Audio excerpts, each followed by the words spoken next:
오늘 하나님 말씀은 요한복음 10장 25절부터 27절까지의 말씀입니다.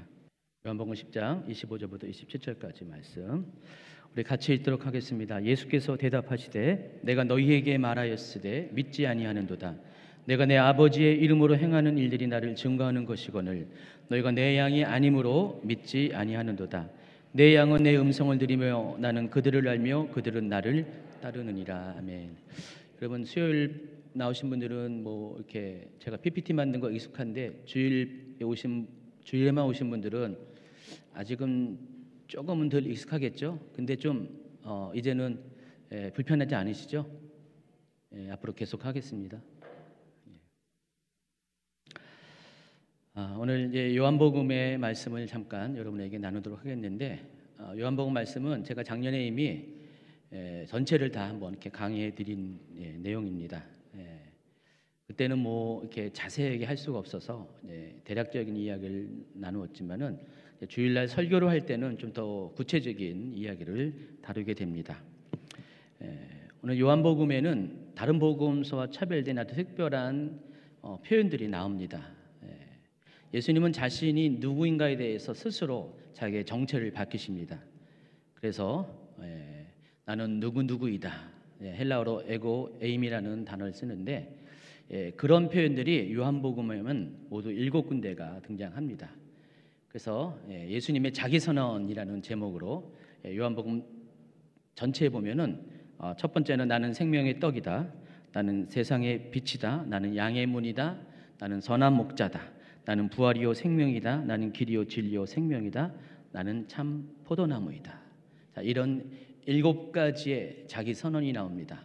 그러니까 예수님이 이 땅에 오신 이유가 어떤 역할로 이 땅에 오신 것이 이 7가지의 선언 가운데 나타나 있다는 것입니다.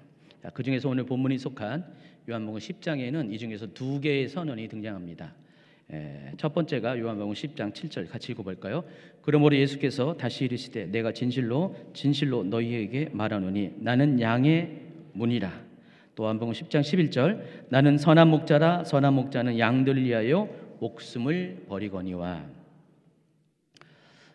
자, 그런데 이 요한복음 10장은 시간대로서는 2개의 다른 시간대에 일어난 사건들이 기록되어 있어요. 첫 번째가 초막절 때 일어난 사건입니다. 1절부터 12절까지가 있고요. 또 두 번째가 수전절에 일어난 사건이 22절부터 마지막 절까지가 있습니다. 여러분, 초막절은 이스라엘 달력상 대략 한 10월경에 초막절을 지키고요. 수전절은 12월경에 초막절을 지킵니다. 그래서 지금 10월 달에 일어난 사건과 12월 달에 일어난 사건이 요한복음 10장에 같이 기록이 되어 있습니다. 자, 그런데 이 2가지 각각 다른 사건임에도 불구하고 이 2 사건은 하나의 주제로 연결되어 있어요. 그게 바로 오늘 이제 저와 여러분이 다룰 이야기입니다. 예수님은 목자이신 예수님과 양이신 여러분의 관계를 요한복음 10장에서 설명을 하고 계십니다. 그래서 여러분 오늘 10장을 통해서 예수님의 목자 되심이 어떤 의미이고 또 예수님의 양인 여러분이 어떤 존재인가를 같이 배워나가는 시간을 갖고자 합니다. 먼저 예수님께서는 자신을 가리켜서 양의 문이라고 하셨습니다. 요한복음 10장 7절과 9절을 연속해서 읽도록 하겠습니다. 그러므로 예수께서 다시 이르시되 내가 진실로 너희에게 말하노니 나는 양의 문이라. 내가 문이니 누구든지 나로 말미암아 들어가면 구원을 받고 또는 들어가며 나오며 꼴을 얻으리라 그랬습니다. 양의 문이라는 것이 과연 어떤 의미인가요? 실제적으로 그 예루살렘에 가면은 예루살렘 성을 출입하는 여러 개의 문이 있습니다. 그런데 그 문 중에 양의 문이라는 것이 따로 있어요. 여러분 교회 이름 중에서 뭐 양문교회라고 들어봤죠? 많이 있습니다. 그게 양의 문이라는 교회입니다. 실제로 예루살렘 성에는 양의 문이라는 특별한 명칭이 있는 문이 있습니다. 그곳에 양들이 들락날락합니다. 실제로 양들은 그 문을 통해서 성을 출입하게끔 해놨습니다. 그래서 양의 문이라고 부릅니다. 세번역에 보면은 이 양의 문이 실제로 양이 드나드는 문이라는 것으로 이렇게 표현이 되어 있어요. 예수께서 다시 말씀하셨다. 내가 진정으로 진정으로 너희에게 말한다. 나는 양이 드나드는 문이다 그랬습니다. 자, 그렇다면 예수님께서 자신을 가리켜서 양의 문이라고 했을 때 예루살렘 성에 있는 그 양문을 가리키는 것일까요? 그것을 염두에 두고 자신이 양의 문이라고 선언을 하셨을까요? 그건 아닙니다. 예수님께서 자신을 양의 문이라고 선언하는 데에는 특별한 의미가 있습니다. 이스라엘에서는요, 양들이 목동들이 양들을 이렇게 목양할 때는요, 낮에는 대개 풀밭에다가 이렇게 풀어놓고 방목을 합니다. 그렇지만 밤이 되면은 반드시 목동들은 양들을 몰아서 양의 우리에다가 집어넣게 됩니다. 밤에는 굉장히 위험하거든요. 도둑이 있을 수 있고 또 양들을 해치는 들짐승의 공격이 있을 수가 있습니다. 그래서 저렇게 양의 우리를 두고 담을 쌓고 또 문을 만들어서 저렇게 지킵니다. 그런데 이런 식으로 보통 담을 쌓아놓고 양을 놓고요, 이게 문짝을 만들어 놓죠. 그런데 모든 양 우리가 문짝이 있는 게 아니라 두 번째 그림처럼 문짝이 없는 그런 경우가 있습니다. 이럴 때 목동들은 밤을 저 문을 대신해서 이렇게 지키게 됩니다. 그래서 저 문을 통해서 양들이 다니기 때문에 저 문을 지킴으로 양들이 들어가지 못하도록 그런 불침번을 쓰게 됩니다. 그래서 목동들은 순서를 정해서 이렇게 밤을 지새면서 저 양 문에 앉아서 양을 보호하는 역할을 합니다. 자, 예수님은 지금 나는 양의 문이다라고 했을 때 바로 저 목동의 풍습을 비유해서 자신이 저 위치에 있다는 것을 말씀을 드리는 것입니다. 오늘 예수님이 양의 문이라는 것이 어떤 의미인지 충분히 이해하시겠죠? 예수님께서 이토록 자신을 양의 문이라고 선언하신 이유가 있어요. 양의 문이 양을 보호하고 양을 지키는 목적으로 만든 것인 것처럼 예수님의 사역이 그렇다는 것입니다. 예수님의 사역이 하나님 나라에 들어가는 영혼들을 하나님 나라에 들어갈 수 있도록 또 들어간 영혼들을 지킬 수 있도록 그들을 보호하고 그들을 인도하는 그런 역할을 위해서 이 땅에 오셨다는 것입니다.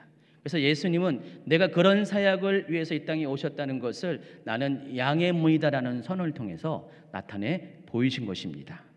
자, 8절을 보면은요, 나보다 먼저 온 자는 다 절도요 강도니 양들이 듣지 아니하였노라 그랬습니다. 절도라는 것은 쉽게 말하면 도둑을 말하는 거고요. 강도는 말 그대로 강도를 말합니다. 절도는 물건을 훔쳐가는 것이죠. 강도는 사람의 몸을 상하게 하는 사람이 강도입니다.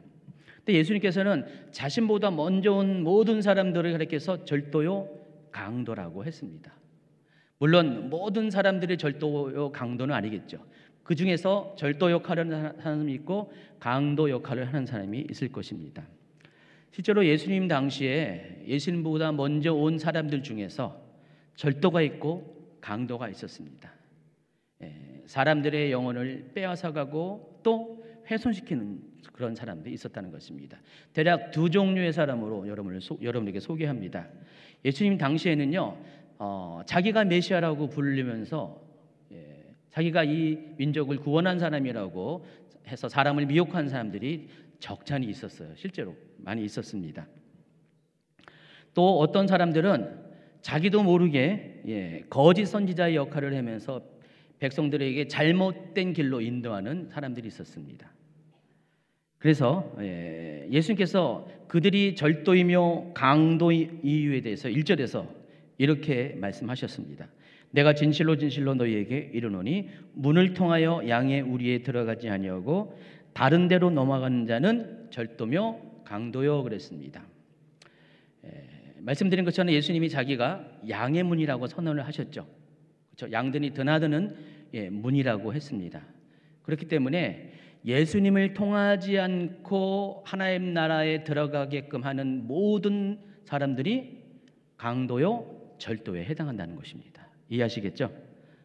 그래서 9절에서는요, 내가 문이니 누구든지 나로 말미암아 들어가면은 구원을 받고라고 말씀하셨어요. 그래서 여기서 예수님의 양의 문으로서의 사역이 무엇을 의미하는지 여러분은 충분히 알 수가 있습니다. 예수님은 바로 여러분을 구원으로 인도하시는 문이십니다. 그래서 구원의 문이신 예수님이 아닌 다른 통로로 들어가는 모든 것들은 절도며 강도라는 그런 말씀을 하신 것입니다. 여러분, 예수님의 사역을 이해하는 그런 예표 중에 성막이 있습니다. 여러분, 성막은 모든 것이 다 예수님의 사역과 관련된 상징입니다. 그래서 성막을 통해서 성막의 기구와 성막의 구조를 통해서 예수님의 사역이 어떠한지를 여러분은 알 수가 있습니다. 많이 알고 있을 것입니다. 그런데 우리가 성막을 경험할 때 제일 먼저 성막에서 접하는 것이 성막의 문입니다. 여기 그림에서 보는 것처럼 저렇게 성막의 문이 있습니다. 근데 성막의 문은요, 성막을 통과할 수 있는 유일한 문이에요. 저기 외에는 성막을 들어갈 수 있는 방법이 없습니다. 근데 예수님께서는 자신을 가리켜서 양의 문이라고 했을 때, 구원의 문이라고 했을 때, 실은 예수님이 자신이 성막의 문인 것을 또한 상징적으로 말씀하신 것입니다. 그러니까 예수님을 통해서 우리는 하나님 나라를 경험할 수 있는 것입니다. 그래서 예수님을 통하지 않고 구원을 말하는 모든 가르침은 절도요, 강도가 되는 것입니다. 실제로 예수님 당시에 이렇게 잘못된 구원의 길을 제시하는 사람들이 있었습니다. 아까 말씀드린 것처럼 자칭 메시아라고 부르면서 사람들을 미혹된 길로 인도하는 사람이 있었습니다. 사도행전의 기록을 보면은요, 두 명의 사람을 소개합니다. 사도행전 5장 36절 37절 같이 있습니다. 이전에 드다가 일어나 스스로 선전하며 사람이 약 400명이나 따르더니 그가 죽임을 당하며 따르던 모든 사람들이 흩어져 없어졌고, 그 호족할 때에 갈릴리 유다가 일어나 백성을 깨어 따르게 하다가 그도 망한즉 따르던 모든 사람들이 흩어졌느니라. 자, 이 기록은 요세푸스의 기록에도 나와 있는데, 예수님 당시에도 실제로 여러 명의 사람들이 자기가 메시아라고 하면서 사람들을 미혹해하는 사건들이 역사적 기록으로 남아 있습니다. 그 중에 2명이 사도행전에 이렇게 기록이 되어 있습니다. 자, 이 말은 사도 바울의 스승인 가말리엘이 한 말입니다. 가말리엘이 많은 유대인들이 예수 믿는 자들을 핍박하고 죽이려 하니까 그들의 행위에 대해서 브레이크를 거는 장면에서 이 말을 한 것입니다. 드다는 BC 4년경에 출현한 인물입니다. 헤롯 대왕이 죽었을 때 많은 소동이 일어났습니다. 민중 봉기가 일어났는데 그 중에 한 사람이 드다였고, 또 갈릴리의 유다는 호족할 때, 그러니까 AD 한 6년경에 총독 고려네 때에 일어난 그 민중 봉기의 주인공이 갈릴리 유다입니다. 이런 사람들이 공통적으로 한 것이 자기가 메시아라는 것이죠. 유대 민족들이 지금 메시아를 기다리는 상태에서 자기가 이 민족을 로마의 압제에서 구원한 그런 메시아라고 사람들에게 선동하면서 자기를 따를 것을 요청을 했다는 것입니다. 이런 일들이 많이 있었어요. 두 번째가 거짓 선지자입니다. 그들은 당시의 종교 지도자들을 가리킵니다. 그 중에서 대표적인 게 먼저 사두개인입니다. 사두개인이 왜 거짓 선지자인지를 여러분에게 가르쳐 드리겠습니다. 사두개인은 성전을 지키는 제사장 그룹들을 말하는 것입니다. 그래서 이 사두개인들은 다른 어떤 것에도 관심이 없습니다. 오직 성전에만 관심이 있습니다. 실은 사두개인은 믿음이 없는 사람들이었어요. 성전은 자신의 밥벌이였어요. 자신의 생존의 그런 도구에 불과했습니다. 하나님을 섬긴다고 하면서도 실은 믿음이 없는 사두개인들이 꽤 많았습니다. 모든 사두개인이 그런 건 아니죠. 그런데 많은 제사장 그룹들이 실제로는 믿음이 없는 채로 성전을 무기 삼아서 자기의 삶을 영위했습니다. 그래서 그들은 늘 생각했어요. 성전이 존재하는 한 이스라엘은 망하지 않을 것이다. 성전이 존재하는 한 이스라엘은 영원히 존속할 것이다라는 그런 나름의 확신이 있었고, 또 사람들에게 그렇게 말을 했다는 것입니다. 자, 그 예가 예레미야 7장에 나와 있습니다. 예레미야 7장 1절부터 좀 몇 절을 읽어드리겠습니다.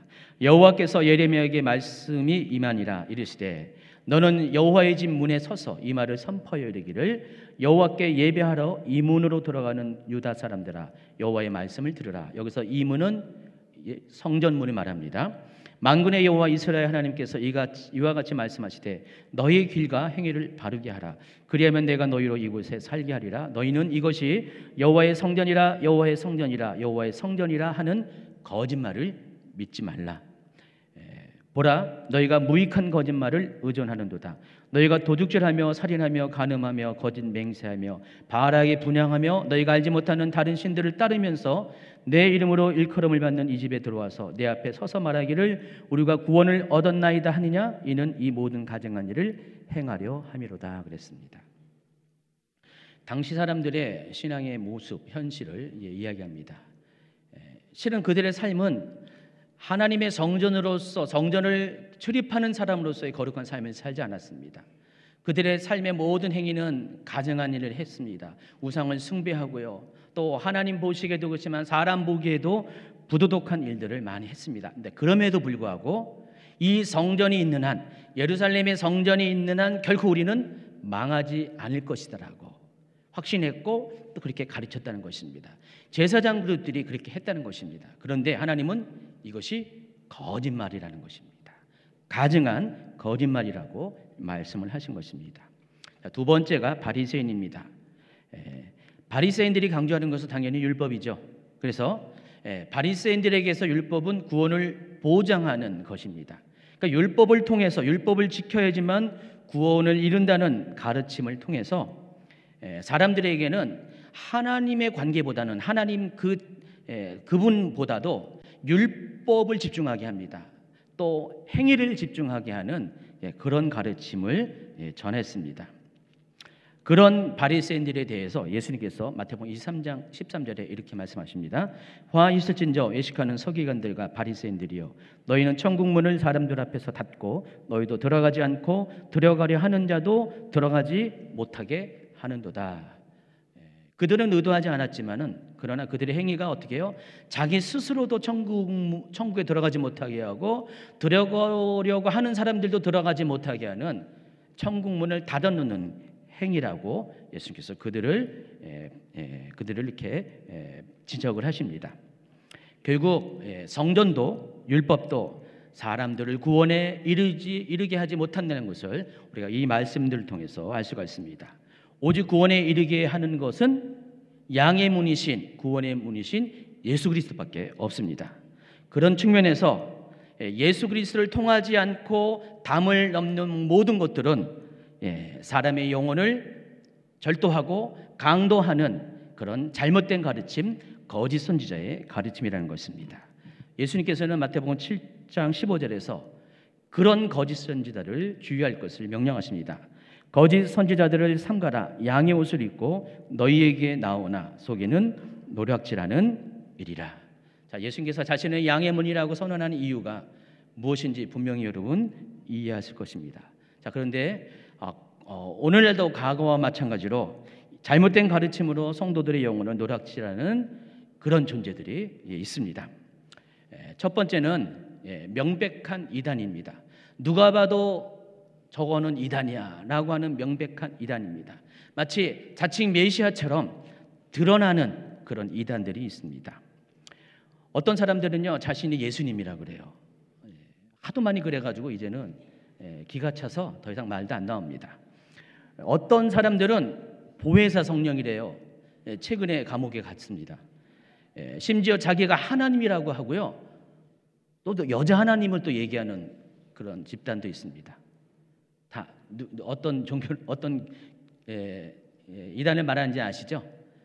신천지, 하나님의 교회 등등 여러분이 이렇게 보기에도 명백한 이단들이 있습니다. 그들의 특징은 뭐죠? 교주가 존재하고요. 아주 폐쇄적인 또 조직적인 집단으로 있다는 것입니다. 자, 이들은 그 정체가 너무 명백하기 때문에 여러분들이 쉽게 알아볼 수가 있습니다. 물론 신천지는 교묘하게 정체를 밝히지 않고 들어오기 때문에 거기에 속아 넘어간 경우가 많이 있지만은 대부분의 이런 교단들은 아주 명백한 이단들이에요. 자칭 메시아라고 스스로 자기가 메시아라고 말함으로써 자신의 존재가 확실하게 뚜렷하게 구별되는 예수님 당시의 그런 사람들과 똑같습니다. 그래서 이들은 정체만 파악하면 쉽게 분별할 수 있고 또 파악할 수가 있습니다. 두 번째가 문제예요. 그러니까 자신도 모르고 남도 모르는 겉으로는 구별하기 힘든 거짓 선지자가 있다는 것입니다. 당시 사두개인과 바리새인들이 예수님 보기에는 거짓 선지자라는 것입니다. 그러니까 명백한 이단의 경우는 누가 봐도 그들의 교리나 주장이 잘못된 것이기 때문에 사람들이 쉽게 주의할 수가 있는데 거짓 선지자는 다릅니다. 왜냐하면 거짓 선지자의 특징이 이것이에요. 거짓 선지자 자신이 거짓 선지자인 걸 모른다는 거예요. 명백한 이단은 자기가 잘못된 거 알아요. 알면서도 그렇게 했는데 거짓 선지자의 경우는 내가 거짓 선지자라는 것을 몰라요. 그래서 문제라는 것입니다. 분명히 잘못된 가르침으로 사람들의 영혼을 구원에 이르지 못하게 하는 일을 하고 있음에도 불구하고 정작 본인이 하는 일을 본인이 모른다는 것입니다. 오히려 자기는 지금 주의 일을 하고 있다고 확신합니다. 주님이 기뻐하는 일을 하고 있다고 확신하면서 사람들을 속일 뿐만 아니라 자기 자신도 속이면서 결국은 어떻게 해요? 천국에 들어가지 못하게 하는 그런 엄청난 일들을 하게 된다는 것입니다. 자, 그 예가 마태복음 7장 21절 이하에 나와 있습니다. 같이 읽을까요? 나더러 주여 주여 하는 자마다 다 천국에 들어갈 것이 아니요 다만 하늘에 계신 내 아버지의 뜻대로 행하는 자라야 들어가리라. 그날에 많은 사람이 나더러 이르되 주여 주여 우리가 주의 이름으로 선지자 노릇하며 주의 이름으로 귀신을 쫓아내며 주의 이름으로 많은 권능을 행하지 아니하였나이까 하리니 그때 내가 그들에게 밝히 말하되 내가 너희를 도무지 알지 못하니 불법을 행하는 자들아 내게서 떠나가라 하리라. 자, 이 말씀의 요점은 그렇습니다. 많은 사람들이 주여를 외치면서 자기는 주의 이름으로 선지자 노릇하고 주의 이름으로 많은 권능을 행하고 주의 이름으로 귀신을 쫓아내는 일을 했다고 말하고 있습니다. 그런데 정작 하나님 보시기에는 이들이 주의 이름으로 했지만은 하나님의 뜻과는 상관없는 불법을 행하고 있다는 것입니다. 그래서 그들은 마지막 때에 이르러 하나님 나라에 이를 때 그들의 행위로 말미암아 구원을 받지 못하게 된다는 것입니다. 자기는 그렇다 치고 또 그들을 따르는 사람들도 역시 마찬가지로 구원에 이르게 하지 못하게 한다는 것입니다. 그래서 우리가 이 예를 통해서 우리도 모르게 많은 분들이 거짓 선지자 노릇하는 경우가 있음을 여러분이 확인할 수가 있습니다. 저는 이렇게 많이 이런 분들을 보아온 것 같아요. 저도 이제 사역자라서 이렇게 여러 다양한 경험을 하면서 정말 험난한 세월을 보내고 있습니다. 시간이 가면 갈수록 좀 힘들어요. 어려워요. 여기저기서 이런 분들이 많이 불쑥불쑥 마치 무슨 두더지가 이렇게 두더지 머리 때리는 게임 있죠. 이놈 때리면은 저기서 올라오고 속도가 굉장히 빨라졌어요. 옛날에는 가끔 이렇게 두더지 쳐놓으면 딱 때리고 좀 잠깐 쉬면은 나오는데 지금은 그냥 양손이 모자랄 정도로 이런 일들이 정말로 많아졌습니다. 근데 그들은 자기 확신 가운데 그 일을 하고 있어요. 내가 하는 이 일이 주님이 기뻐하는 일이야. 주님이 이름으로 하는 일이야. 그러나 실제로는 자기도 속이고 남도 속이고 하나님도 속이는 그런 일을 행하고 있다는 것입니다. 마태복음 7장 22절의 말씀처럼 능력과 표적을 보이는 사람 중에 그런 사람이 있어요. 예언을 하는 자들 중에서도 그러한 사람이 있습니다. 그리고 말씀을 가르치는 자들 중에서도 그러한 사람이 있다는 것을 아시기 바랍니다. 오늘 초점은 이 말씀을 가르치는 자 중에서 거짓 선지자 역할을 하는 사람들을 제가 소개할 겁니다. 어떤 사람들은 구원의 문제로 사람들을 속입니다. 예수님 당시 사두개인들이 무엇을 매개로 사람들을 속였습니까? 성전을 매개로. 그러니까 성전이 있는 한, 이 성전이 존재하는 한 예루살렘은 멸망하지 않는다. 이스라엘은 망하지 않는다. 그렇죠? 오늘날도 마찬가지로 그와 같은 방식으로 사람들의 구원을 확실케 하는 사람이 있다는 것입니다. 가장 샘플이 있어요. 누굴까요? 구원과 관련돼서 구원파. 구원파가 왜 문제인지 아세요? 구원파는 가장 핵심적인 고리가 이런 것입니다. 죄의 회개에 대해서, 예수 믿을 때 죄의 회개에 대해서는 똑같아요. 우리가 예수님을 영접하기 위해서는 먼저 자신의 죄를 회개해야 된다. 또 예수님을 구주로 받아들여야 된다. 나는 구원받은 사람이라는 것을 확신해야 된다. 여기는 똑같아요. 근데 문제는 그 다음입니다. 이렇게 구원을 받은 사람들, 구원의 확신을 가진 사람은 다시는 회개하면 안 된다. 왜냐하면 회개를 하면은 자신의 구원을 스스로 부정하는 그런 꼴이 된다는 것입니다. 그래서 어떤 경우가 있더라도 회개하면 구원을 잃어버린다고 가르칩니다. 여러분, 구원받은 이후에 여러분 죄를 안 짓습니까? 구원받은 이후에 나는 한 번도 죄를 안 지어봤다라고 생각하신 분 손을 내리십시오. 여러분 그렇게 생각하면요, 다 손 들어야 되는데 그럼. 여러분 구원받은 이후에 죄를 안 짓는 건 아닙니다. 우리는 여전히 죄와의 싸움을 하게 됩니다. 근데 분명히 그 죄와의 싸움 속에서 죄책감도 있고요. 그럼 어떻게 돼요? 하나님 앞에 죄의 잘못을 고할 수밖에 없죠. 회개를 할 수밖에 없는데, 이 구원파는 회개를 하면은 내가 구원받은 것들을 스스로 부인하는 것이라고 가르칩니다. 회개를 못하게 해요. 그래서 평생에 한 번, 예수 믿을 때 한 번의 회개는 있지만은 그 다음에 시간대에서는 절대로 회개하면 안 된다고 가르칩니다. 왜냐하면은 나는 어떤 경우로도 구원을 받았으니까 무조건 구원의 확신을 가져야 된다는 것입니다. 그래서 이들이 강조하는 것이 구원받은 날짜를 강조해요. 언제 구원받았습니까? 당신 구원받았습니까? 언제 구원받았습니까? 여러분 구원파가 질문할 때는 나는 구원받았습니다는 이제 대답하는데 언제 구원받았으면은 글쎄요, 내가 1900 몇 년에 뭐 이렇게 막 어쩌다 그러면 당신 구원받은 거 아닙니다. 그렇게 접근합니다. 이미 다 알려진 사실이죠. 요즘은 방법이 바뀌었는지 모르겠습니다. 그래서 구원파예요. 원래는 이제 다른 이름이 있잖아요. 기독교 복음 침례인가 뭐 이렇게 다른 이름이 있습니다. 근데 구원에 관해서 그런 식으로 접근하면서 사람들을 그렇게 말합니다. 그래서 구원의 확신을 엄청 강조해요. 구원받은 날짜를 기억하는 것을 강조합니다. 그래서 내가 그 구원받은 것을 기억하는 한, 구원받은 날짜를 확신하는 한, 나는 절대로 구원을 놓지 않는다. 무슨 잘못을 저질러도 나는 천국 간다. 그래서 구원파들은 죄에 대한 회개를 강조하지 않다 보니까 삶이 엉망인 경우가 많이 있습니다. 회개를 못하게 하니까. 요즘 구원파의 한 분파에서는 회개는 안 해도 고백은 할 수 있다, 자백은 할 수 있다, 그런 식으로 가르치는 분파도 있긴 합니다. 어쨌든 구원파의 골격은 회개를 못하게 합니다. 그리고 구원받은 것에 대한 아주 그냥 확신을 쇠뇌 수준으로 이렇게 강조를 합니다. 이것이 마치 예수님 당시의 사두개인들이 이 성전이 있는 한 우리는 멸망하지 않는다라고 사람들에게 확신을 준 것과 동일하다는 것입니다. 여러분, 성전이 어떻게 됐습니까? 결국 무너졌습니다. 성전이 무너짐과 함께 사두개인들도 역사 가운데 사라져 버렸습니다. 여러분, 구원파식으로 여전히 죄를 지음에도 불구하고 회개하지 않으면서 구원의 확신에만 머물려면서 하나님이 기뻐하지 않는 삶을 사는 사람들은 구원받지 못합니다. 천국까지 못합니다.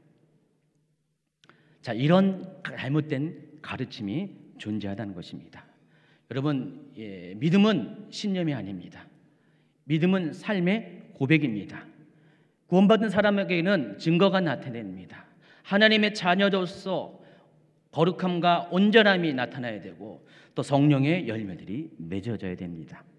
또 구원은요, 현재적으로 예수님의 십자가 사건으로 완료된 것이지만은 그러나 미래를 향해서 계속 미래 완료로 나아가야 된다는 것입니다. 여러분, 단지 구원파만 그럴까요? 그렇지 않습니다. 구원파 수준은 아닐지라도 오늘날도 거의 구원파와 근접하는 가르침을 전하는 사람도 있습니다. 여러분, 한 번 믿으면 영원히 구원받는다라는 메시지를 많이 들어봤을 것입니다. 그래서 구원은 따놓은 당상이야. 여러분, 당상이라는 게 뭔지 아세요? 조선시대 때 그 귀족들의 자녀들에게는 기본적으로 시험 없이 정상품의 당상관으로 임명했어요. 직업이 보장되고 직책이 보장된 겁니다. 그래서 따놓은 당상이라는 말이 거기서 나온 건데, 구원도 그렇게 생각하는 사람들이 있습니다. 내 부모님이 교회 다니니까 나는 구원받은 거야, 난 천국 가는 거야. 아닙니다. 구원에 있어서는 냉정합니다. 여러분, 제가 이제 목사잖아요. 천여 목사님 목사잖아요. 저희 자녀들이 어떻게 돼요? 저희 때문에 천국 갑니까? 절대적으로 아닙니다. 우리 자녀도 여기 있을 텐데 잘 들어라. 부모, 엄마 아빠 때문에 천국 가는 거 절대 아닙니다. 하나님 나라에 갈 때는요, 철저하게 개인이 하나님 앞에 서게 되는 그런 날이 오게 될 것입니다. 그래서 구원은 따놓은 당상이 절대적으로 아닙니다. 구원은 구원받은 자로서 구원받은 삶을 살아야지만 최종적인 구원을 받게 된다는 것입니다. 성경은 여러 곳에서 구원받은 이후에 성도의 삶이 어떠해야 되는 것에 많은 이야기를 합니다. 그 중에서 몇 개를 여러분에게 소개해 드리겠습니다. 아까 읽어드린 마태복음 7장 21절부터 23절도 중요한 말씀이고요. 또 한번 같이 읽어볼까요? 히브리서 12장 14절입니다. 모든 사람과 더불어 화평함과 거룩함을 따르라. 이것이 없이는 아무도 주를 보지 못하리라. 빌립보서 2장 12절. 그러므로 나의 사랑하는 자들아, 너희가 나 있을 때뿐만 아니라 더욱 지금 나 없을 때에도 항상 복종하여 두렵고 떨림으로 너희 구원을 이루라 그랬습니다. 빌립보서 3장 12절. 내가 이미 얻었다 함도 아니요 온전히 이루었다 함도 아니라 오직 내가 그리스도 예수께 잡힌 바 된 그것을 잡으려고 달려가노라. 고린도전서 9장 27절. 내가 내 몸을 쳐 복종하게 함은 내가 남에게 전파한 후에 자신이 도리어 버림을 당할까 두려워함이로다. 이 말씀을 누가 했어요? 사도 바울이 했습니다. 여러분 생각에 사도 바울은 천국 가는 것은 따놓은 당상이야 라고 생각할 수도 있어요. 그런데 그런 사도 바울조차도 자신의 구원에 대해서 두려움을 가졌다는 것입니다. 이것은 부정적인 두려움이 아니라 하나님 앞에서 온전히 서고자 하는 그런 긍정적인 의미에서의 두려움을 말하는 것입니다. 그러니까 사도 바울도 자기가 주의 일을 열심히 했음에도 불구하고 어쩌면은 자기도 버림받을 수 있다는 생각 가운데 늘 언제나 거룩한 두려움 가운데 버림받지 않으려고 하는 하나님 뜻에 합당한 삶을 살려고 부단히도 애를 썼다는 것을 여러분이 아시기 바랍니다. 그렇기 때문에 이 구원은 예수님으로 인해서 우리가 이미 구원을 받았지만은 과거 완료지만은 그러나 우리는 구원의 최종적인 문을 향해서 나아가야 되는 우리의 삶의 의무가 있다는 것을 여러분이 아시기 바랍니다. 자, 구원파는 어쨌든 그런 문제가 있어요. 근데 정반대의 경우도 있다는 것을 아시기 바랍니다. 어떤 설교자는요, 사람들로 하여금 구원에 대해서 지나친 두려움을 주어서 그 사람의 설교를 들으면은 난 구원받지 못했어 라고 두려움을 갖게 합니다. 조금 전에 제가 그 말에서 혹시 두려움 가진 분 계세요? 저 그런 설교자는 아니고요. 아주 그런 측면에서 그 선을 넘어버린 그런 가르침을 하시는 분이 있다는 것입니다. 그래서 있어요. 여러분 유튜브에서 쉽게 만날 수가 있습니다. 그래서 그분 말씀을 들은 분들의 공통적인 반응이 목사님 저는 천국 못 갈 것 같아요. 어느 목사님 말씀을 들었는데 나는 천국 못 갈 것 같아요. 다른 교회 분 얘기가 아니라 우리 교회 성도 중에서 그런 상담을 하시는 분이 있었어요. 그리고 몇 년 전에는요, 그분 말씀을 아주 듣다가 아예 교회를 떠나버렸어요.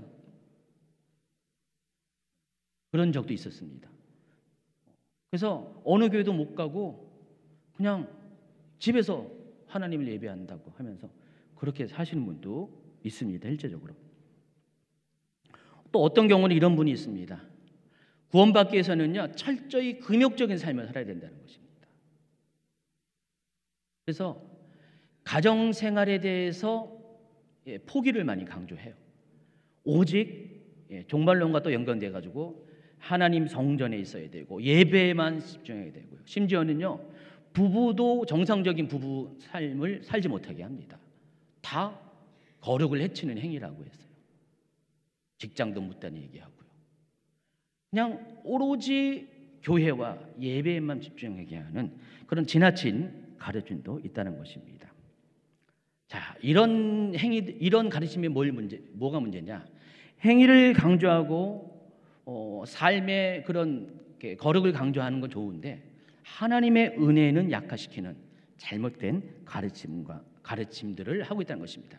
그래서 여러분에게 그런 두려움을 가져다 주는 그런 가르침은, 구원의 확신을 잃어버리게 하는 가르침은요, 잘못된 가르침이라는 것입니다. 예수님 당시에 율법을 강조하는 그런 분파가 바리새파였고요. 또 이렇게 엄격한 금욕을 강조하는 파가 에세네파가 있었습니다. 이들은 정말로 결혼도 하지 않고요, 생업도 하지 않고 저 사해바다 근처의 유대 광야에서 동굴 속에서 살면서 매일 말씀을 읽고 또 그것에서 토론하고 기도하는 그런 삶을 살았습니다. 그 출신 중에 하나가 세례 요한입니다. 자, 이런 일들이 있다라는 것입니다. 또 이것이 전부가 아닙니다. 또 우리를 교묘하게 속이는 그런 거짓 가르침이 또 많이 있어요. 지금 제가 말씀드린 건 구원론에 관련된 것이고요. 또 종말론과 관련돼서도 거짓 가르침이 너무 많습니다. 정말 구원론이 기준이 1이라면 종말론과 관련된 그런 잘못된 가르침은요, 열이 될 수 있고 백이 될 수가 있습니다. 정말 많은 그런 교묘하게 속이는 가르침이 많이 있습니다. 여러분이 알고 있는 그 종말의 때를 통해서, 그러니까 세대주의 종말론이죠. 그것만 말하는 것이 아니라 정말 종말론과 관련돼서 여러분을 미혹해 하는 거짓 가르침이 많이 있다는 것을 아시기 바랍니다. 또 어떤 사람은 성령과 관련돼서 잘못된 가르침을 전하는 사람이 있습니다. 최근에는요, 작년에 한 해 동안 우리를 많이 혼란케 하는 게 있죠. 대한민국을 하나님 자리에 놓는 분들이 좀 있었어요. 아주 극단적으로 대한민국을 하나님 자리에 놓아서 굉장히 극단적인 주장을 하는 분들이 있었습니다. 혼란케 하는 경우가 있었습니다. 그러다 보니까 시간이 갈수록 이런 거짓 가르침, 잘못된 가르침, 자기도 속고 남도 속게 하는 이 가르침으로 인해서 교회가 많이 힘들어요. 그래서 제가 이렇게 너무 바빠졌습니다. 두더지 잡느라고 굉장히 많이 바빠졌습니다. 마태복음 24장 4절에서 예수님께서 이런 말씀하셨어요. 예수께서 대답하여 이르시되 너희가 사람의 미혹을 받지 않도록 주의하라. 많은 사람이 내 이름으로 와서 이르되 나는 그리스도라 하며 많은 사람을 미혹하리라. 23절 그때 사람이 너희에게 말하되 보라 그리스도가 여기 있다 혹은 저기 있다 하여도 믿지 말라. 거짓 그리스도들과 거짓 선지자들이 일어나 큰 표적과 기사를 보여 할 수만 있으면 택하신 자들을 미혹하리라. 지금은 그런 시대라는 것입니다. 그래서 여러분, 때가 때인 만큼 각별히 거짓 가르침에 주의하셔야 됩니다. 여러분이 해야 될 것이 있어요. 울타리를 세워야 돼요. 견고한 울타리를 세워야 됩니다. 절도와 강도가 넘어오지 못하는, 여러분의 생각을 빼앗지 못하도록 그들을 방어하는 울타리를 세워야 한다는 것입니다. 여러분, 울타리가 낮으면 어떻게 됩니까? 울타리가 약하면 어떻게 됩니까? 그 절도와 강도가 그 울타리 담바깥에서 여러분을 막 미혹해요. 누구야 하면서 잠깐 일어나 봐봐, 잠깐 넘어와봐. 그런 미혹들이 많다는 것입니다. 그래서 여러분, 그런 울타리를 높이 쌓음을 통해서 그런 사람들이 여러분을 미혹하지 못하게 한다는 것입니다. 성도의 삶에는요, 일정 부분 울타리가 필요한 것이 맞아요. 가능하면 낮은 울타리지만은 그러나 견고한 울타리가 필요하다는 것입니다. 여러분, 이렇게 구원만 강조하는 것이 아니라 율법을 동시에 강조해야 될 이유가 또 바로 거기 있는 것입니다. 여러분, 하나님을 예배하는 것은 여러분 자기 의지로 예배합니다. 그러나 또 하나님을 예배할 수 있는 은혜의 도구들, 수단들도 같이 여러분이 준비하셔야 된다는 것입니다. 제가 지난 주에, 이제 다음 주에 집사 임명을 받을 분들 집사 교육이 있었어요. 그때 우리 교단 헌법에 나와 있는 집사의 자격 쭉 했는데, 거기에 보면은 어떻게 보면 여러분 이렇게 당연한 것처럼 보이지만 어떻게 보면 뭐 이게 기준이 돼야 돼라고 생각하는 몇 가지 기준들이 있었어요. 뭐 디모데전서 3장에 나오는, 사도행전 6장에 나오는 그런 어떤 영적이고 또 일반적인 기준 말고도요, 헌법에 보니까 가령 집사가 될 사람들은 공예배에 적극적으로 출석하는 사람이 된다. 주일 예배뿐만 아니라 수요 예배, 금요 예배. 또 집사가 되는 사람들은 헌금 생활에 있어도 11조를 해야 된다. 또 집사가 된 사람들은 뭐였죠? 흠이 없어야 되나? 뭔가 있었어요. 그래서 이런 기준들이 있어요. 근데 뭐 당연한 것처럼 보이지만은 또 안 지켜지는 것입니다. 근데 여러분 그런 어떤 것들이 실은 울타리가 된다는 것을 여러분 아셔야 돼요.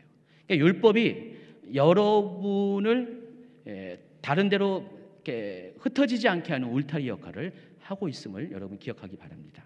그래서 여러분 삶 가운데, 신앙 가운데 이런 울타리를 세워야 돼요. 생각의 울타리, 마음의 울타리, 삶의 울타리를 세워야 됩니다.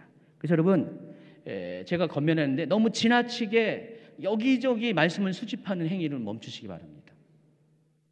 뭔 말이냐고요? 어떤 분은 예배나 교회 생활은 별로 관심이 없고요.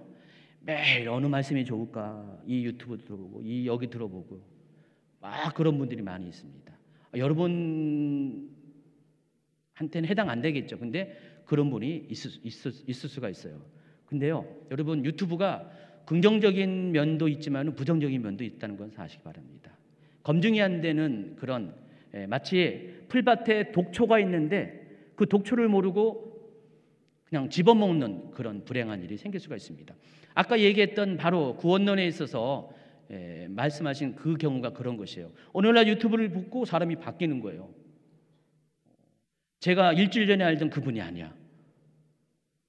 확 바뀌어버려서 생각이요. 마음의 문을 확 열어버리니까 구원론에 대해서 확 생각이 바뀌어버리니까 더 이상 목자의 말도 듣지도 않고 그쪽으로 가버린 경우가 있습니다. 여러분 구원을 빼앗는 그런 독초와 같은 말씀이 있다는 것을 명심하시기 바랍니다. 집회도 분별해서 참석해야 됩니다. 요즘 제가 이제 예전엔 가끔 이렇게 얘기하는데 요즘 거의 얘기 안 했는데 주기적으로 얘기해야 되는 것 중에 하나입니다. 집회를 통해서 여러분이 정말 자기도 모르게 그런 생각과 그런 사고 체계에 접할 때가 많이 있거든요. 어떤 사람은 특별한 은사가 있다고 해서 그분을 쫓아가는 분이 있습니다. 은사는 여러분을 이렇게 섬기는 좋은 것인데 또 은사의 함정을 여러분 또 간과해서는 안 된다는 것입니다. 어쨌든 간에 웬만하면 검증되고 또 웬만하면 누구나 보편적으로 인정할 수 있는 그런 꼴이라면은 여러분 먹으면 되지만은 그렇지 않는 경우는 주의하고 또 주의해야 된다는 것입니다. 그래서 가능하면은 어떤 말씀을 접할 때, 어떤 설교자를 접할 때 주변 분들한테 물어보세요. 아니면은 사역자에게, 아니면 저에게 물어보세요. 제가 아주 친절하게 대답을 해주거든요. 겁내지 마시고 목사님 이런 분이 있는데 이분 말씀을 들어야 될까요? 안 들어야 될까요? 그럼 제가 검토하고요. 집사님 괜찮은 것 같아요. 들으세요. 제가 이런 집회가 있는데 가야 될까요? 말아야 될까요? 그러면은 저희가 판단해서 여러분에게 괜찮으면은 그렇게 허용을 해주고 그렇게 하라고 합니다. 근데 대부분의 경우가 어때요?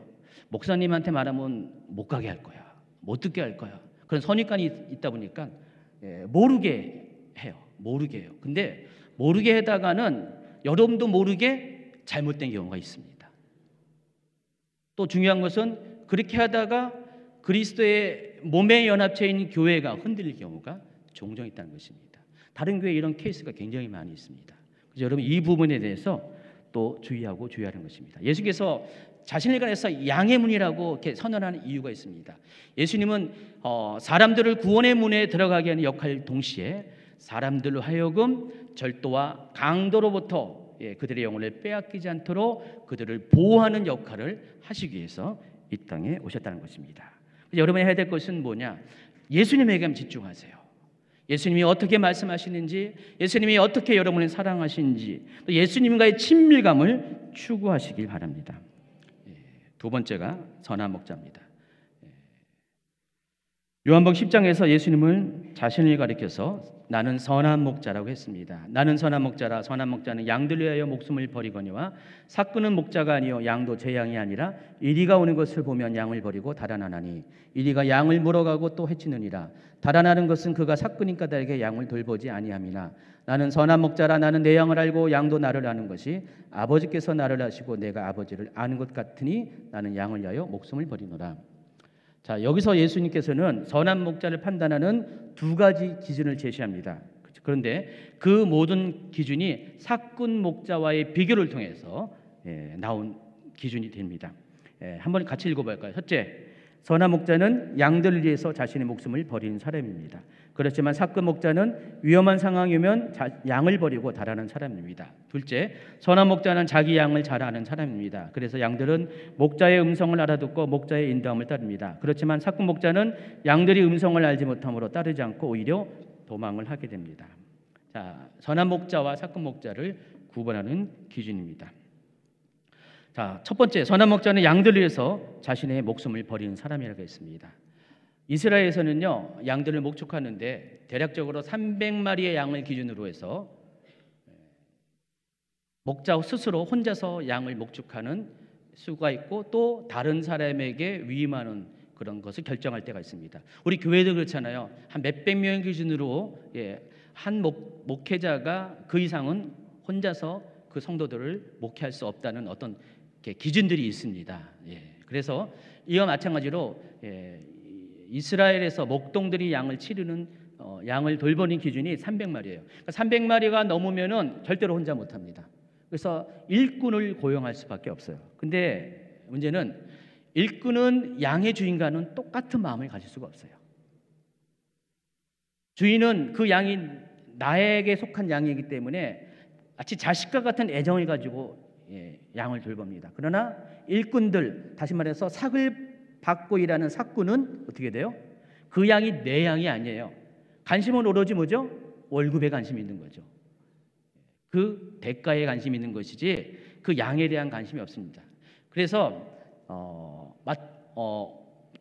오늘 소개한 것처럼 도둑이나 또 짐승이 공격을 할 때 어떻게 해요? 삭군은 자기 목숨이 중요하기 때문에 위험한 상황에 빠지게 되면 양을 버리고 도망갑니다. 그러나 주인은 절대로 그러지 않습니다. 목숨을 다해서 양을 지키기 위해서 싸우게 됩니다. 그래서 이스라엘에서는 이런 삭군을 고용할 때는 계약을 쓰게 됩니다. 가령 그 300마리의 양 중에서 양을 치다가 몇 마리의 양이 설령 도둑에게 설령 짐승에게 몰려가도 그에 대한 책임을 묻지 않는다. 그게 대략 10%라고 하더라고요. 10%의 손실을 주인도 인정하고 처음부터 계약 단계부터 그렇게 한다는 것입니다. 자, 그렇게 시작하니까 어떻게 해요? 삭군의 경우는 양을 돌봐야 될 이유가 없는 것이에요. 그냥 90%의 양만 건사하면 되는 것입니다. 여러분 마태복음 18장에 보면은 선한 목자이신 하나님께서 한 마리의 양을 위해서 잃어버린 한 마리의 양을 위해서 어떻게 애쓰고 노력하는지를 여러분 아실 것입니다. 그러나 삭군의 경우는 절대로 그러하지 않는다는 것입니다. 당시 종교 지도자들이 그랬다는 것입니다. 예수님 보시기에 당시의 종교자들은 전부 다 삭군이었어요. 실제로 그와 같이 행했습니다. 그래서 마태복음 9장 36절에서 그러한 상황을 보시고 예수님이 이렇게 말씀하십니다. 한번 같이 읽어볼까요? 무리를 보시고 불쌍히 여기시니 이는 그들이 목자 없는 양과 같이 고생하며 기진합니다. 이런 상황 가운데 예수님이 나는 선한 목자다. 나는 선한을 한 것입니다. 이 선을 통해서 예수님이 어떻게 자신이 어떤 사역을 하는 것을 미리 나타내 보이신 것이에요. 말씀드린 것처럼 선한 목자의 가장 큰 특징은 양을 위해서 목숨을 기꺼이 내줄 수 있는 사람입니다.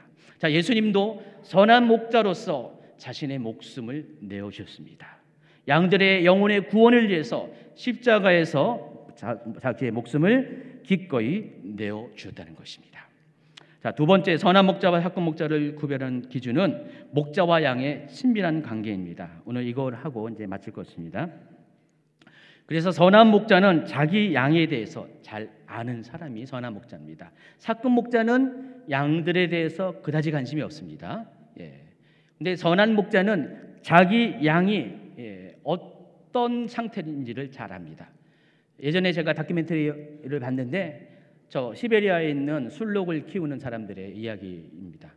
근데 술록을 수천 마리를 이제 키워요. 근데 그 술록을 키우는 똑같이 이제 목동이겠죠, 목자죠. 이 사람은 우리 눈에는 다 그 술록이 그 술록처럼 보이는데 다 알아요. 술록의 이름을 알고요. 제가 성격이 어떤지 다 알아요. 까칠한지 순한지 다 압니다. 그래서 깜짝깜짝 놀랄 정도로 술록에 대해서 정보들을 다 알고 있습니다. 실제로 선한 목자는 그렇습니다. 우리 눈에는 이 양이 저 양 같고 저 양이 이 양 같은데, 근데 선한 목자의 눈에는 양 비슷해 보이는 양들이지만은 다 목자들은 눈에는 양들을 구별할 수가 있습니다. 어떤 목자는 양들의 이름을 불러주고요, 이름을 짓고 이름을 막 불러줍니다. 그래서 김양아 하면은 김양이 오고요, 이양아 하면 이양이 옵니다. 근데 타인이 김양을 부르면 절대로 안 와요. 하다못해 우리 집 강아지도 그렇더라고요. 강아지도 저희가 부르면은 메롱아 부르면 와요. 근데 옆집 아줌마가 메롱아 부르면은 누구세요 하고 안 옵니다. 실제로 이 목자와 양의 관계가 그런 관계라는 것을 여러분이 아시기 바랍니다. 이런 관계 안에서 양들은 목자의 음성을 듣게 되고요, 목자의 음성을 듣는 양들에게는 이런 복이 있습니다. 요한복음 10장 9절에 보면은 내가 문이니 누구든지 나로 말미암아 들어가면 구원을 받고, 그러니까 예수님의 양의 문을 통해서 양들에게 주는 첫 번째 때에 구원을 혜택을 줬죠. 두 번째가 또는 들어가며 나오며 꼴을 얻으리라 그랬습니다. 그러니까 예수님이 이 땅에 오신 목적은 여러분에게 구원만 주시는 것이 아니라 예수님을 통해서, 목자 되신 예수님을 통해서 여러분이 꼴을 먹을 수 있는 그런 복을 누리게 된다는 것입니다. 많은 사람들이 인생이 꼬이고 불행한 삶을 사는 이유가 있습니다. 목자의 음성을 듣지 못하거나 들으려 하지 않기 때문에 그런 경우가 생긴다는 것입니다. 요즘 시대 사람들은 특히 그래요. 요즘 시대 사람들은요, 굉장히 주관적입니다. 굉장히 독립적입니다. 굉장히 똑똑해요. 그러다 보니까 자기 스스로 판단하고 자기 스스로 판단에 따라서 행동하는 경우가 많이 있습니다. 그래서 이 신앙생활에서도 그것이 그대로 반영이 되고 있습니다. 여러분, 너무 똑똑한 건 좋은데요, 여러분이 하나님의 양이라는 것, 예수님의 양이라는 것은 절대로 잊지 마세요. 어떤 특별한 사건과 상황이 생길 때는요, 우리는 마땅히 양으로서 목자의 인도함을 구하고 기다려야 되는데 그러지 않습니다. 목자가 바쁘다고 자기 스스로 판단해가지고, 목자가 자기한테는 관심이 없다고 스스로 생각해가지고요, 목자의 돌봄이 있기 전에 자기가 먼저 양우리를 뛰쳐나가거나 담을 넘어가거나 그런 경우가 많이 있습니다. 여러분, 그러다가 큰일 납니다. 절도와 강도를 만나게 되기 때문입니다. 근데 그들이 그렇게 위험한 일에도 불구하고 자기 스스로 독단적인 행동을 하는 이유가 있습니다. 하나님 음성을 듣지 못하기 때문이 그렇다는 것입니다. 자신을 인도할 목자의 음성을 듣지 못하다 보니까 자기 스스로 결정을 할 수밖에 없고 행동할 수밖에 없습니다. 그러다 보니 목자의 돌봄이 없는 사람들은요, 처음에는 혼자서 잘하는 것 같지만은 어느 시간이 지나면은, 어느 상황이 되면은 한계를 느낄 수밖에 없다는 것입니다. 양들이 처음에는요, 울타리를 뛰쳐나가가지고 자유로운 세상에서 아주 좋았는데 얼마 안 가서 웅덩이를 만나고요, 벼랑을 만나고 또 자기를 해치는 들짐승을 만나게 된다는 것입니다. 또 목자가 하는 일 중에 하나가 양들의 먹을 꼴을 예배하는 것입니다. 여러분, 이 목자는 한가로운 것 같지만 굉장히 바쁩니다. 목자는 지금 양들이 여기서 꼴을 먹고 있죠. 그럼 다음 먹을 꼴을 미리 사전에 답사를 해요. 가서 그 꼴이 많이 있는지, 또 물이 있는지, 혹시 그 가운데 독초가 있는지, 혹시 동굴 속에 들짐승들이 숨어 있는 것이 아닌지 꼬챙이로 찔러보고 막 휘저어가지고 있으면 다 쫓아내고 모든 것을 정비된 상태에서 양들을 그곳으로 인도합니다. 여러분, 시편 23편에서 하나님께서 선한 목자로서 푸른 초장으로 잔잔한 시냇가로 여러분을 인도하신다고 했죠. 그 과정 속에서는 여러분보다 앞서 행하시는 하나님의 그런 준비하심이, 여호와 이레의 하나님이 있다는 것을 기억하시기 바랍니다. 선한 목자이신 예수님도 마찬가지예요. 예수님은 늘 언제나 여러분에게 관심을 가지시고 여러분을 주목하시고 어떻게 하면 여러분이 안전하고 여러분은 어떻게 하면 풍성한 꼴을 먹을 수 있는가, 생명수의 시냇물을 먹을 수 있는가를 고민하십니다. 그리고 준비하십니다. 그런데 관건은 그런 예수님의 음성을 여러분이 들어야지 그와 같이 여러분을 위해서 준비하시는 예수님의 인도하심을 여러분이 따라갈 수가 있다는 것입니다. 그래서 여러분 좀 힘들더라도요, 좀 기다리면서 하나님의 음성, 예수님의 음성을, 목자 되신 주님의 음성을 꼭 듣는 여러분이 되길 바랍니다. 오늘 본문에서 예수님께서 자신을 의심하는 유대인들에게 이렇게 말씀하십니다. 예수께서 대답하시되 내가 너희에게 말하였으되 믿지 아니하는도다. 내가 내 아버지 이름으로 행하는 일들이 나를 증거하는 것이거늘 너희가 내 양이 아니므로 믿지 아니하는도다. 내 양은 내 음성을 들으며 나는 그들을 알며 그들은 나를 따르느니라 그랬습니다. 물론 여기에서 예수님을 의심하는 유대인들 또한 예수님의 넓은 범위에서는 예수님이 돌봐야 양에 속한 것이 틀림없습니다. 그런데 여러분이 양의 우리에 있는 것과 양의 우리를 뛰쳐나가는 것은 정말 종이 한 장의 차이로 여러분의 운명을 결정할 수 있다는 것을 아시기 바랍니다. 만약에 여러분이 지금까지는 예수님의 음성을 듣고 살았다면 여러분이 양의 우리에 있는 예수님의 양입니다. 그런데 여러분이 어느 순간에 예수님의 음성 듣기를 거부하고 그로 인해서 예수님을 따르기를 순종하지 않을 때는 여러분은 그때부터는 예수님의 양이 되지 않을 수가 있다는 것을 아시기 바랍니다. 많은 분들이 예수님의 음성을 듣지 않음으로 인해서 스스로 예수님의 양의 위치에서 벗어나서 예수님의 돌보심을 받지 못하는 경우가 있습니다. 근데 오늘 본문에 보면은 심지어 예수님을 대적하는 위치에 서기도 합니다. 여러분, 예수님이 예루살렘 성에 입성했을 때 예수님을 호산나 호산나 하면서 왕으로서 예수님을 맞이했던 사람들이요, 그 동일한 무리가 며칠 뒤에는 어떻게 해요? 예수님을 십자가에 못 박으라고 데모했던 자리에 서게 됩니다. 불과 며칠 사이에 그들이 확 돌변을 했습니다. 왜 그럴까요? 그들이 전에는 예수님의 말씀을 들었어요. 근데 지금은 예수님의 말씀을 듣지 못하기 때문에 그렇다는 것입니다. 제가 우리 성도들, 꼭 우리 교회뿐만 아니라 모든 교회에 동일하게 해당하는데 그걸 보면서 이 상황을 이해할 수가 있어요. 여러분, 여러분들 지금 이렇게 말씀을 사모해서 이렇게 교회에 달려나와서 말씀을 듣죠. 어떤 분은 말씀이 너무 꿀송이 같아요. 너무 좋아요. 막 행복해요. 그래서 막 그 표현도 해요. 카톡으로 막 표현해. 목사님 너무 우리 주임제께 와서 너무 행복해요. 말씀 너무 좋아요. 뭐 하면서 막 해요. 이분 저분 이양 저양 있습니다. 근데 제가 누누이 얘기하지만은 제가 감사해요. 감사하는데 그곳에 안주할 수 없는 이유가 어느 날 갑자기 돌변하더라고요. 어느 날 갑자기 돌변했어요. 여러분이 교회를 떠나는 과정 중에 이렇게 통과하는 게 있어요. 어제까지만 해도 말씀이 들렸는데 오늘부터는 말씀이 안 들려요. 설교자가 변한 건 아니에요. 근데 왜 안 들려요? 죄송합니다. 3층에 계신 분들. 어느 날 어제까지는 여기서 예배되다가 어느 날 저기로 올라가요. 앞자리에 있다가 점점 뒤로 가다가 나중에 3층으로 가다가 유아실로 가다가 복도로 나갑니다. 그건 아예 유튜브로 듣겠대요. 교회 안 나와요.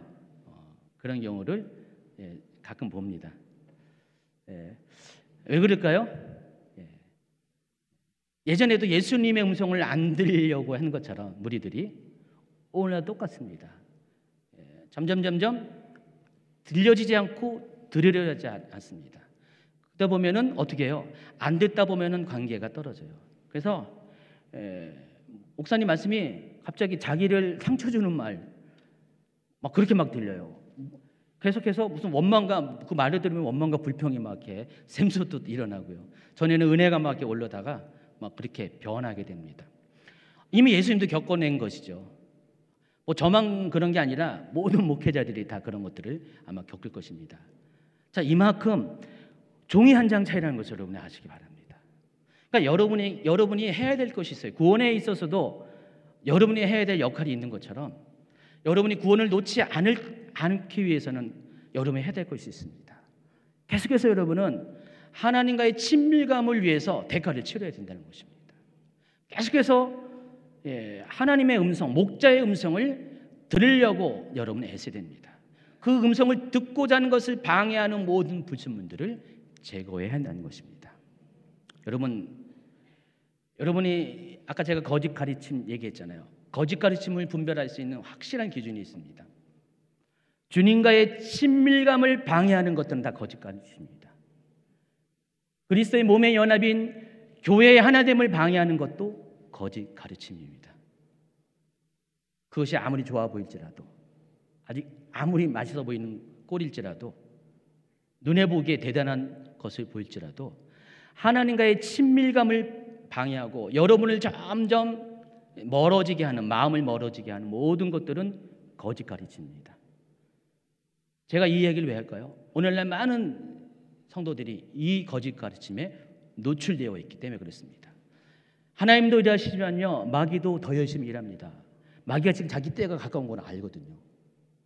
그러다 보니까 아주 열심히 일해요. 할 수만 있으면 택하신 백성도 넘어뜨리려고 하죠. 미혹하는 그런 시대에 여러분 살고 있습니다. 여러분 그래서 조심하시고 또 조심하세요. 더불어서 여러분 조심하신 것은 여러분의 능력에 한계가 있으니까 여러분이 넘어지지 않으려면 어떻게 됩니까? 예수님과의 친밀감을 계속 추구하세요. 하나님의 음성을 들으려고 늘 기울이시기 바랍니다. 내 양은 내 음성을 듣는다고 그랬습니다. 계속해서 예수님의 양으로서 여러분 벗어나지 않기를 예수님의 이름으로 축원합니다.